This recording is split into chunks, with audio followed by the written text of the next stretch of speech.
আমি তো বাংলাদেশের অলমোস্ট অধিকাংশ জেলায় গিয়েছি, এই এমসি কলেজের ময়দানের মতো মাঠ আমার চোখে আর পড়ে নাই বাংলাদেশ।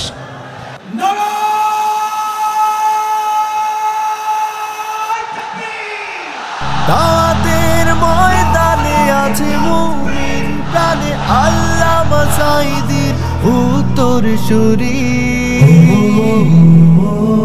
আজ হারি আজ হারি আজ হারি মিজানুর রহমান আজ হারি। সিলেটের আলিয়া মাদ্রাসার যে ময়দান, সেখানে দীর্ঘ 33 বছর 34 বছর সরাসরি কোরআন থেকে তাফসির করে আপনাদেরকে শুনিয়েছেন এই ভূখণ্ডের তাফসির জগতের কিংবদন্তি শহীদ মরহুম আল্লামা দেলোয়ার হোসেন সাঈদী রাহিমাহুল্লাহ।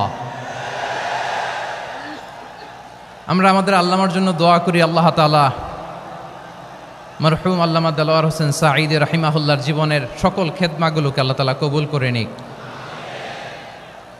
ওনার কবরটাকে আল্লাহ তাআলা কোরআনের নূর দিয়ে মোনাওয়ার করে দিক। আমি আরও সৌভাগ্যবান যে আমি অত্যন্ত নগণ্য ক্ষুদ্র একজন কোরআনের ছাত্র হয়ে কোরআন থেকে যা বুঝেছি, এই কথাগুলো যখন দেশ থেকে দেশান্তরে যেখানেই যাই শোনাবার জন্য লক্ষ লক্ষ দিনী ভাইরা সেখানে উপস্থিত হয় আলহামদুলিল্লাহ।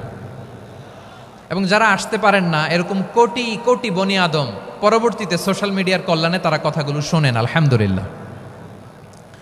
আবার এমনও অনেক আছে যারা আমাদেরকে পছন্দ করেন না, তারাও ডায়েরি খাতা কলম নিয়ে মোবাইল নিয়ে ল্যাপটপ খুলে আমাদের আলোচনা শোনেন।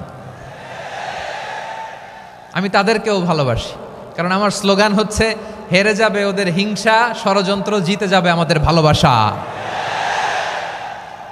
যারা আমাদের বিরোধিতা করে, আমাদের ব্যাপারে ঘৃণা ছড়ায়, তাদের জন্য আমাদের বুক ভরা দরদ আর ভালোবাসা আছে না নাই? কারণ ভালোবাসা দিয়ে যা জয় করা যায়, কঠোরতা দিয়ে তা পারা যায় না। তো যারা বিরোধিতার জন্য আমাদের আলোচনা শোনেন তাদেরকেও ওয়েলকাম। যারা আমাদের আলোচনা আউট অফ কনটেক্সট নিয়ে এক জায়গার মাথা আর এক জায়গার লেজ জুড়ে দেন, তাদেরকেও ওয়েলকাম। গত সপ্তাহে আপনারা জানেন খুলনা বিভাগের প্রোগ্রাম আমি দিয়েছিলাম যশোরে আদ্দিন ফাউন্ডেশনের উদ্যোগে। তো যশোরের প্রোগ্রামের এক ভিডিওর পেছনে আমাদের কিছু দিনী ভাইরা 6 বছর আগের এক অডিও ব্যাকগ্রাউন্ডে জুড়ে দিয়ে বিভ্রান্তি ছড়ানোর জন্য সোশ্যাল মিডিয়াতে ছড়িয়ে দিয়েছে। তো তাদের প্রতিও আমাদের কোনো রাগ নাই, ক্ষোভ নাই। তারা হয়তো দিনী তাকাদা থেকেই করেছে, কিন্তু তারা হয়তো বুঝতে পারে নাই এই যে রিসেন্ট আলোচনার ভিডিওর পেছনে 6 বছর আগের অডিও জুড়ে দেওয়া, এটাকে বাংলায় বলে প্রতারণা। কি বলে? প্রতারণা, ধোঁকাবাজি। এখনকার আলোচনার ভিডিও আর ব্যাকগ্রাউন্ডে এডিট করে লাগিয়েছে 6 বছর আগের audio.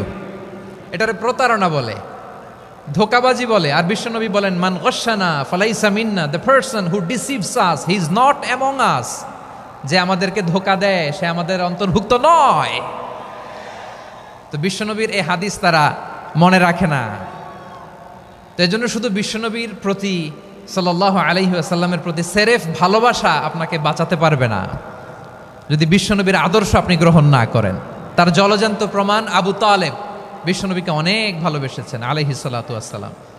Political shelter, financial shelter, সব ধরনের শেল্টার তিনি দিয়েছেন, কিন্তু বিশ্বনবীর আদর্শ মানেন নাই। মুক্তি মিলবে? হ্যাঁ, আওয়াজ করে বলেন, আবু তালেবের কি মুক্তি মিলবে? তাহলে সেরেফ ভালোবাসা আপনাকে বাঁচাতে পারবে। ভালোবাসার পাশাপাশি বিশ্বনবীর আদর্শকে মেনে নেওয়ার দরকার আছে না নাই? তো যারা এই সমস্ত কাজ করেন আমাদের ভাইয়েরা, তাদের জন্য আল্লাহ তাআলার কাছে আমরা হেদায়েতের দোয়া করি।